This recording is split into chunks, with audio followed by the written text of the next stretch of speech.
All right, Kyle Brandt is one of the co-hosts of Good Morning Football. You know him very well through his work on the NFL Network. And he is also a great storyteller. And he has told the story of a film by NFL 360 called Who If Not Us? And it's about really players from the Ukrainian League of American Football who take care of their families and go on to fight the war against the Russians. And it is compelling. And it airs on Christmas Eve after the game day final, and then again at its normal time slot at 8 p.m.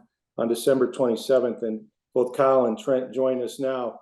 Kyle, I have to start with you. You know, I'm so familiar with your work. I'm an unabashed fanboy of it, to be honest with you. And this is unlike anything you would do on Good Morning Football, obviously. It's not Wall Streeters. It's not, predicting games. It's very emotional, to be honest with you. What drew you to the project? Because it is something that is out of your comfort zone. You're absolutely right. Couldn't be more right. And thank you for noticing it, Rick. I felt the same way. Trent here, Trent Cooper, our guy who directed this, masterminded it, came to me way back in the spring. I think it was in April, March, maybe. And he talked about the story, unbelievably compelling story of these football players in Ukraine with families and wives and children who play our style of football, American football, 11 on 11, same position, same type of deal. And he explained that, the war is going on and they have stopped being football players and they've become soldiers and they're on the front line fighting the Russians who are invading their country. And my first reaction was, whoa, listen, I am a dad who loves football. And he said, so are they. That's why you're perfect for this. Because I said, well, don't you want, this is something that's very important. This is not angry runs. This is not screaming about Aaron Rodgers. This is massive, massive, the biggest story in the world with families being affected and ripped apart. When you go with more of a conventional journalist, and his instincts, and he can talk about this, were always opposite in that we want you and we need you to be able to relate to these guys because we're going to do this for months. And this is not an interview. This is not a sit down. This is relationships that will be forged and friendships and really brotherhoods. And that's how the whole thing started. And I jumped into it. And it is, I'll tell you right now, it is the single most rewarding thing I have ever done in my career. And Trent, from your standpoint, why did you think Kyle would be perfect for this? And would you have taken no for an answer? No, I told him if he said no, I was just going to ask him again. Look, we always look for a new way to tell a great story. And Kyle is somebody that, I'll admit, make him put the ear muffs on for a second here. I'm a huge fan of his work. I love what he does. I watch him every day. I've never met him before this project. And certainly never worked with him. And yet he was the only dude on the list for this. And I don't, and I'll back up a little bit and say, the project was pitched to me by an editor who's also a producer on this project. His name's Ryan Smith. And he had found this connection with these men from Ukrainian League of American Football. And he had started to DM with them and he had formed this bond and he came to me and he said, I have this pitch. And I never even met Ryan. And I remember him kind of tracking me down the lunchroom at the NFL in LA. And it was one of those moments where, you get pitched all the time when you do what I do for a living and you're almost already, trying to think of how you're going to say no before they even finish the pitch because you get pitched so often. Sure. Right. And as it's coming out of his mouth, I'm like, holy shit, this might be the best pitch I've ever heard. And I'm meeting him for the first time. And so all this is crystallizing over the course of about 72 hours. I'm getting a great pitch. I'm realizing we need the perfect correspondent. And for some reason, it's got to be Kyle Brandt. And I have to talk to all my bosses and they all have the exact same, the exact same response, which is, we love Kyle. He's the best in the world at what he does. This isn't what he does. Why Kyle? And I keep saying the same thing. It's like two things. One is because he's like them. And that connection is going to be incredible if it happens. And then the other reason, which I don't always say in front of Kyle, is that if this plays out the way I thought it would in my head, that going on this journey would deeply affect Kyle. It would mess him up in a lot of ways. because he would allow himself to experience this stuff through their eyes in ways that I don't know that normal journalists do. I mean, there's a detachment that normal journalists have. In fact, when you go to journalism school, I'm pretty sure they teach you, don't let yourself become part of the story. Mm-hmm. Right. And I'm like the opposite. I wanted Kyle all in, and I wanted him deeply a part of this story. And I wanted to see how it affected him as a dad, as a husband, as a former football player, as a guy who loves to joke and have beers and talk ball. Like, I wanted to see how all of that impacted him when he went on this journey. Well, it certainly does, and we'll get to all of that. But first, and Trent, you mentioned there had already been correspondence, but Kyle, you hadn't met these guys, and in fact, when you're communicating with them, it's not FaceTime. It's sort of, you do a video, they do one back, and so that's a unique way to form a relationship just in and of itself. Old fashioned. We talk about this project that it's what we used to call pen pals. When you were a little kid, you'd write letters back and forth with your friend in Cincinnati, and every 2 weeks you'd get a letter and you'd run to the mailbox and then you'd write one back. Mm-hmm. It was like that, except my friend in Cincinnati were my friends in camouflage, and my friends in Ukraine, and my friends in trenches. And that's how it happened, which is a sort of romantic in a way, in that it's very old fashioned, and that's how we all used to communicate. But also for myself, really nerve wracking. You know, I'd love to tell you that I just owned this project and I was so determined and comfortable and confident the whole time. It could not be more different. I was always nervous at the beginning. I was so insecure. The origin story of this is, imagine this. So this staff of producers comes to you and they say, we found these guys, these 4 guys, and they're in trenches that they dug so they could avoid Russian missiles from killing them. And they've sent some videos to us telling us about their experiences. Now you, in the suburbs, you know, with your Volvo, sit down and record a video and say, hey guys, how's it going? I'm Kyle. Like, I had this whole thing about, look, these are better people than I am. They are going through much more struggles than I am.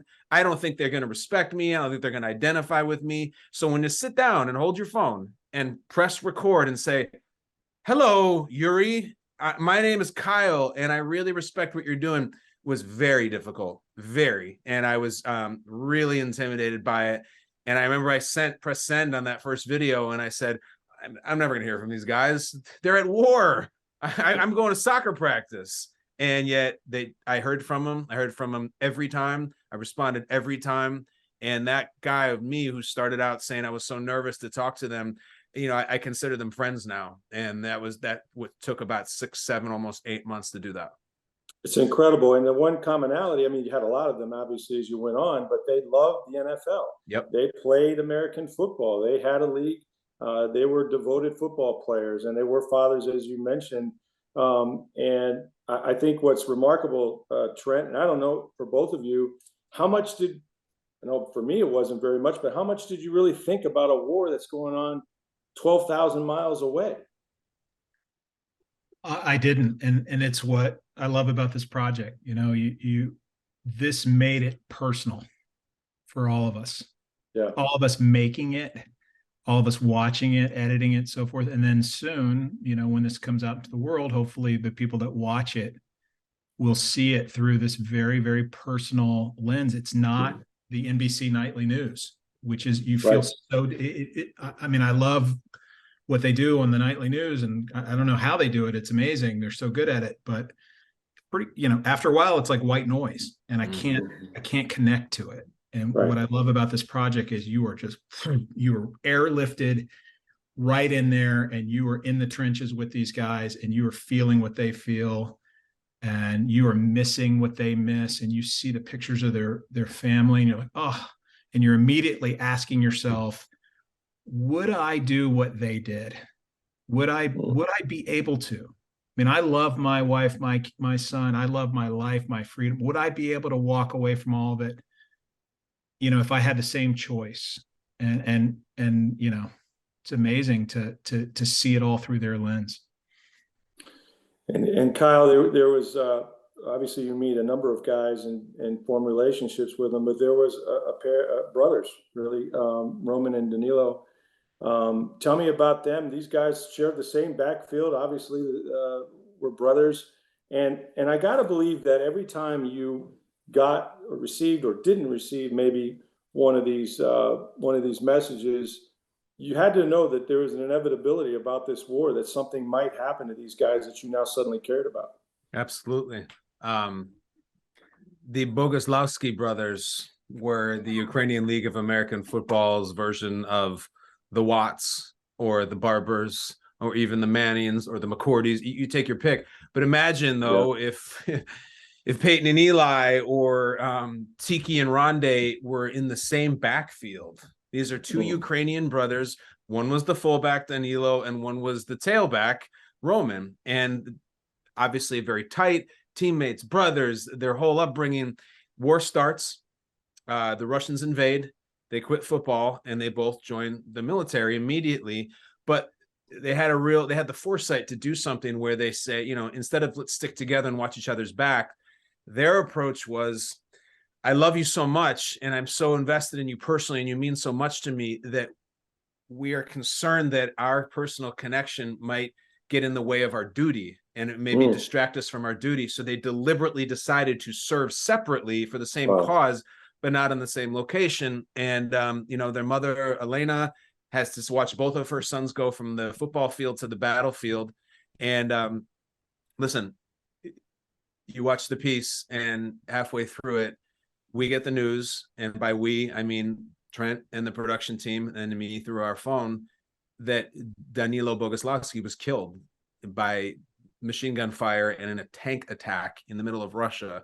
And when you hear it, I mean, it's just, you've been talking to this person for 5 months and their brother, and you've come to really care for them, and they're dead and they're gone and they're never coming back. And 24 hours later, I'm talking to Roman face to face for the first time about his brother who was killed by Russians. And it's like, wow, I'm not in the cul-de-sac anymore. I feel like I'm really, really invested in something. And Trent, what was interesting too, you do this project, and typically this would not happen with a movie of yours, where this is playing out in real time, and yet Kyle is on Good Morning Football, and he brings sort of his experience as it's happening, for lack of a better term, to that show. And so, even though we don't know the ending, right? You haven't finished the movie, or you haven't, but then now you have a whole new audience, and they're invested, and that had to be interesting to see the reaction from that. Yeah, I mean, weirdly, it was like an experimental style of storytelling, in that we thought it would be interesting to merge our two shows. We have NFL 360 and we have Good Morning Football, and we've always been like good friends and supportive of each other, and we love what they do and they love what we do. And I'm thinking to myself, like, is there a world where we can kind of bring them in and co-produce at times? And I remember it put even more of a burden on Kyle, because Kyle is asked to do so many things. He's asked to do the sketch comedy and the high energy and the intent, and he's so great at that. And I would call him and I would say, hey, we really need to do a segment about Danilo. And it's just like, oh my God, like, you're asking me to, that gear shift is unbelievable that we're asking of him. And because he cares so much about this Ukraine project, and he does a really good job of compartmentalizing. He's like, that's this other thing I'm doing.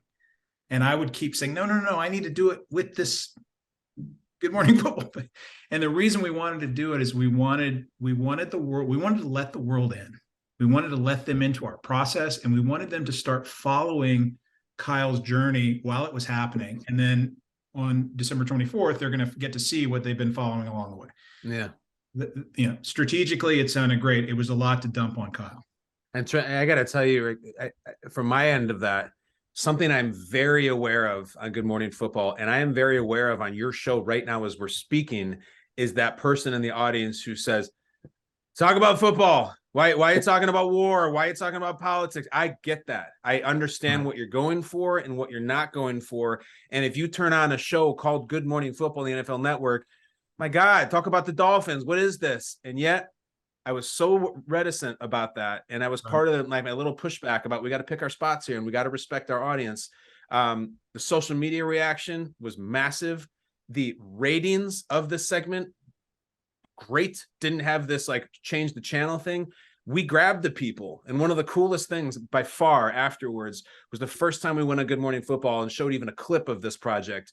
I got a bunch of messages saying, is there merchandise available? Can I buy a jersey for this team, the Lumberjacks in Ukraine, or the Kyiv Capitals, who is Zaretsky's team? Can I buy a sweatshirt? Can I buy a jersey? Can I buy a hat? They wanted to not only listen to it, they wanted to be part of it. And that takes a lot to take a football audience and tell them something where you're talking 10,000 miles away with people who are not Aaron Rodgers and Lamar Jackson, to get them to not only tolerate it, but be into it. Very, very difficult. And that's how quality I think this content is and how relatable it is, like Trent's saying. I think people respond to authenticity. Yeah. Right. So, and people have a very fine bullshit meter, right? Sure. So this is cutting right through, and they're saying, oh my God, this is the real thing. These are real people that he cares about, that are going through stuff that we need to know about. And the minute they see it, they know it's real. And that's why those segments would result in all this social media frenzy. And not only was it from, Kyle's fan base, it was from the Ukrainian, our Ukrainian friends. So we weren't prepared for this, but our project got more interesting and deeper with every Good Morning Football segment, because that's the only thing they could see. Right? Because they could find it on YouTube, or we would, somebody would send it to them and they would say, oh my God, this is real. This is actually happening.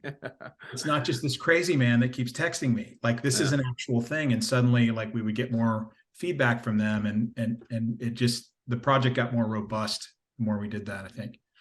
Well, it becomes even more real, Kyle, and goes to a whole nother level, because you actually leave the U.S. and go over to Europe, and you have a chance to meet with some of the wives and their children are there. Describe that journey, because we talked about this being a journey. That was a physical, and I would think a very emotional one as well. Yeah, a life memory. And I really felt I got to get off the couch.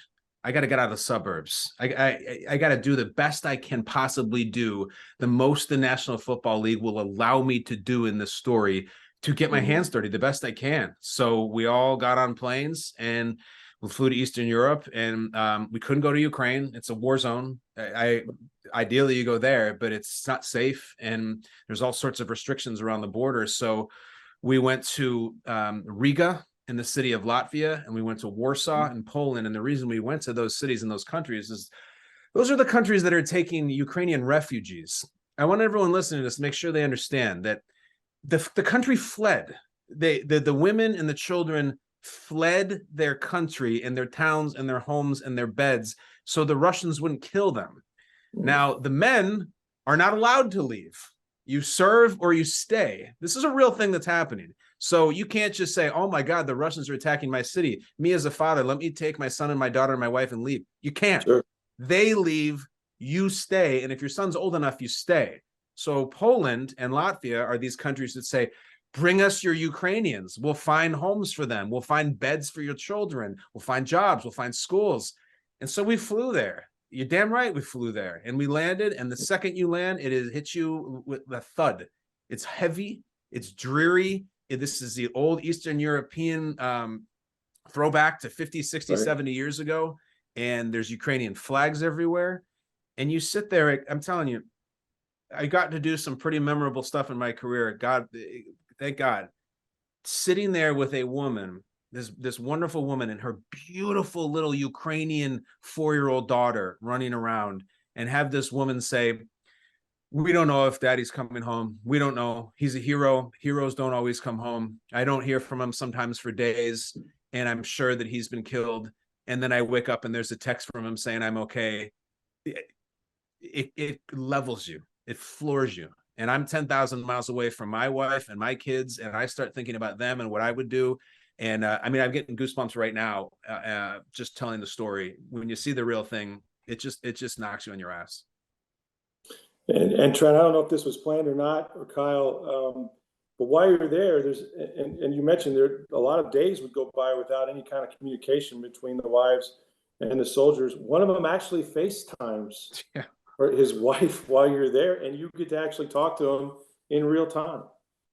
Yeah, I'll just tee that up for Kyle because it's more his experience. But I would just tell you from like a logistics standpoint, Kyle had never, up until that moment, Kyle had never had an actual back and forth live conversation through a Zoom or a FaceTime or anything. It had all been this video pen pal thing. And every time you'd send a video, first of all, they would have to be short because we can't be texting 20-minute videos. You're texting a 40-second or 90-second video to someone who's in a foxhole, and you're waiting, not knowing if you'll ever hear back. And so that's the only experience Kyle has had up until this moment.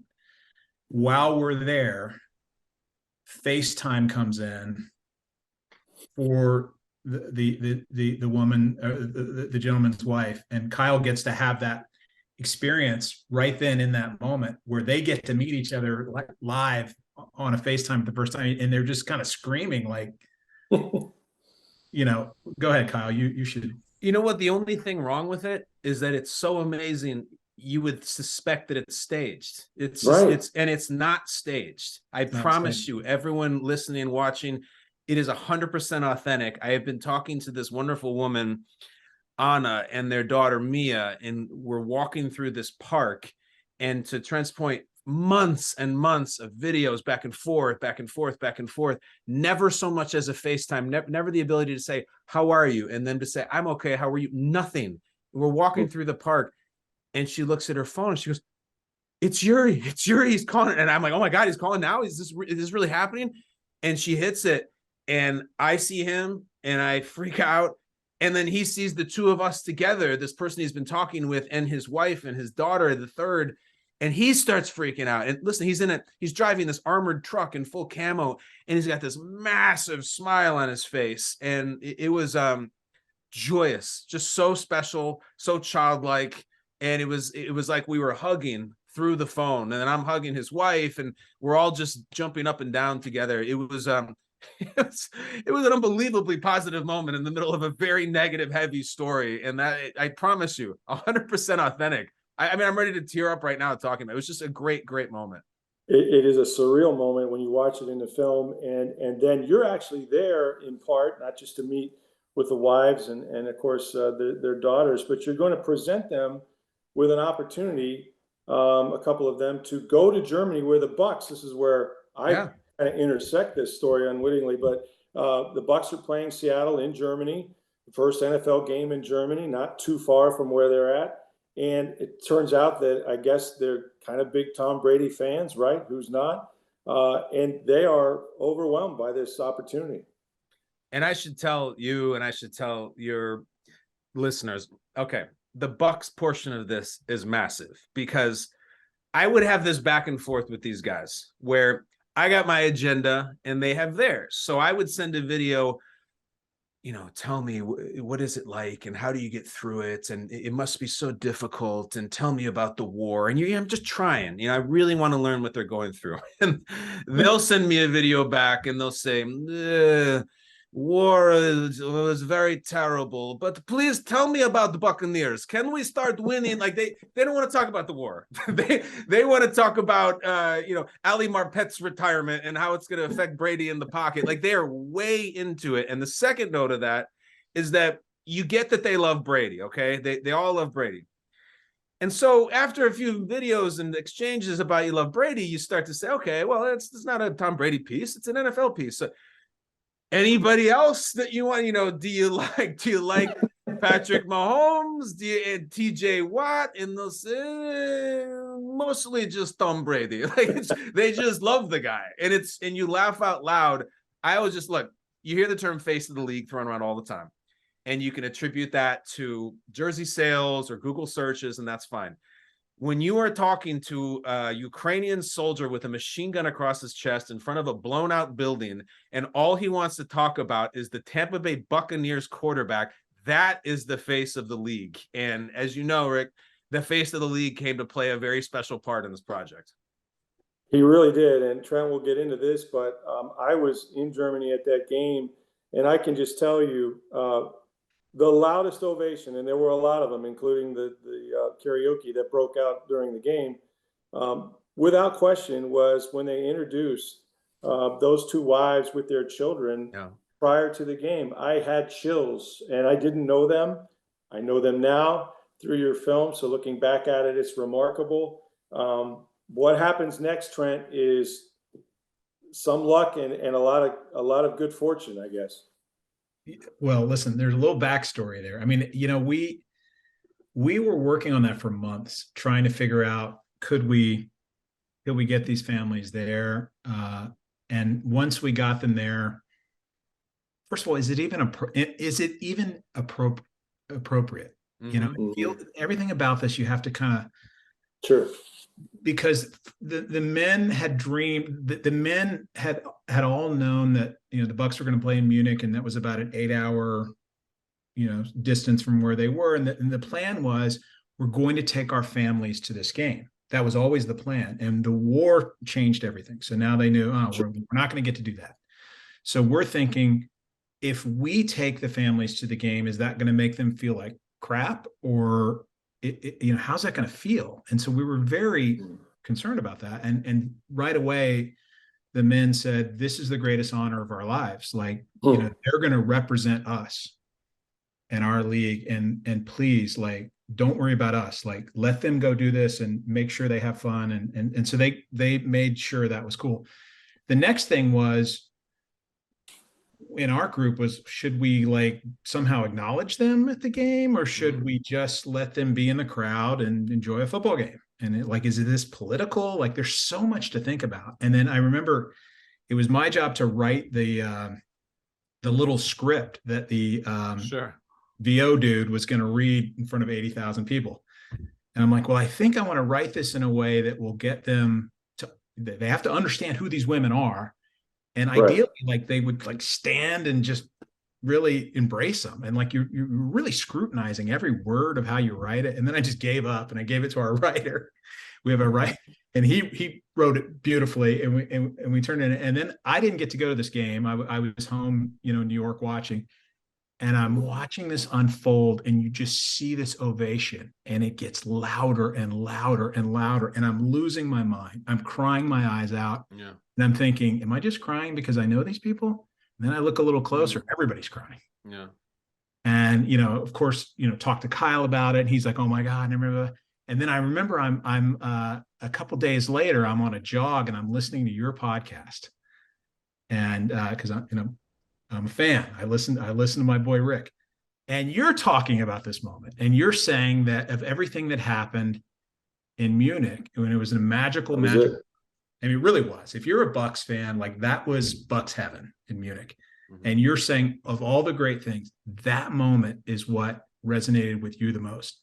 And I'm thinking, holy cow, like, the reach of that little thing. And I just think people are ready to put their arm, and I'll finish with this. I had an opportunity to talk to the wives 3 days ago, because we did a follow-up interview with them.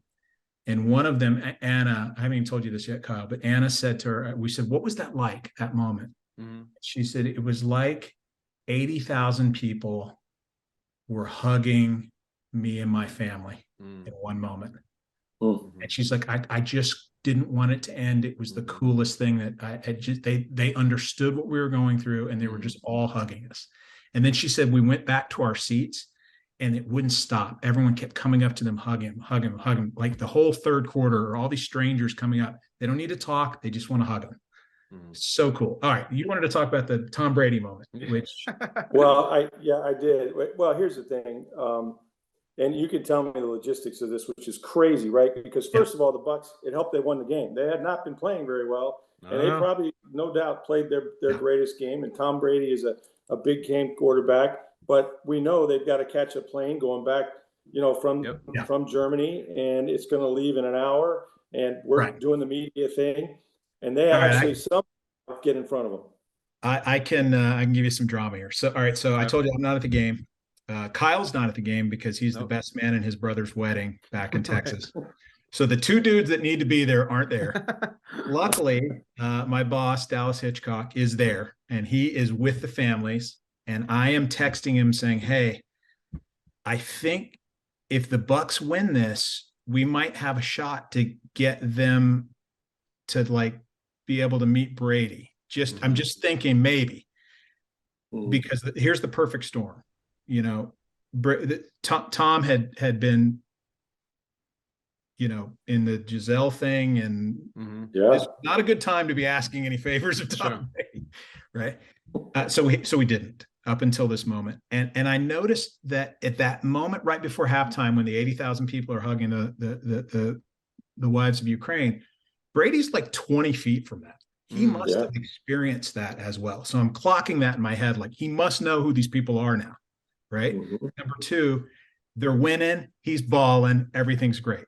So I've composed this perfect text for Nelson, the head of PR. Nelson Luis, Nelson Luis. And I'm not going to send it until Brady's taking a knee. Because if something happens and they lose this game and I sent that text, it's like on me for jinxing the Bucs. So I mean, I'm waiting. As soon as the win is in hand, boom, I hit send. Meanwhile, I'm watching on TV and I see Nelson is running with Brady to the 50-yard line. I'm like, he's not looking at his text. Oh my God. But so we wait like 10 minutes and the text comes back to me and Nelson says, are you at the game? I'm like, no, but Dallas is. And he's like, can you get him here in 4 minutes? I'm like, where are you? And he's like, we're in the press room, which by the way is where you were, Rick. We're in the press room. Can you get in the press room? I'm like, I don't know. I think they're out in the stadium, like singing Sweet Home Alabama or whatever the hell all those people were doing. So I'm texting Dallas. He's like, we're like a quarter mile away. You can't imagine how far away we are. And I'm in this 3-way text with Nelson and Dallas. And Nelson keeps saying, we're literally getting on the bus in 1 minute. In 1 minute, where are you? And Dallas is like, we're running. And Dallas is like 6'4", and he's like plowing people out of the way. Yeah. They finally get to Brady right before he gets on the bus. And the most amazing, magical thing happens. And I should let one of you tell that part of it. Well, I just remember the quote, Con. I'd love to get your reaction to it because you know these families, you know these women, and forgive me for not knowing which one says to Tom Brady, "You are my hero's hero." Yeah. Well, that was Anna. That was Anna, who I had met with in Riga, and whose daughter Mia had sat on our laps as we talked, and it's an all-time quote. It's in a beautiful sentiment, and let's understand this is someone who is limited in her English, and it still comes out with that sort of insight and that sort of beauty in that quote.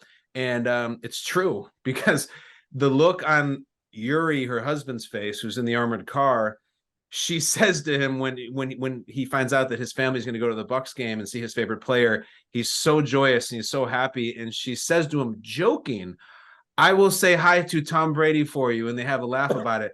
Little did she know it would actually happen. It's the best moment outside of the battlefield from this piece, in my opinion.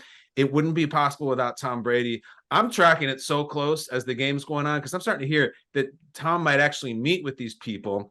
And I understand it from a football perspective as you do. So this is the face of the league in the first ever game played in Germany. He has a million obligations, the biggest of which is they need a win bad in this game. They got to win this game, just aside from everything. He gets the win.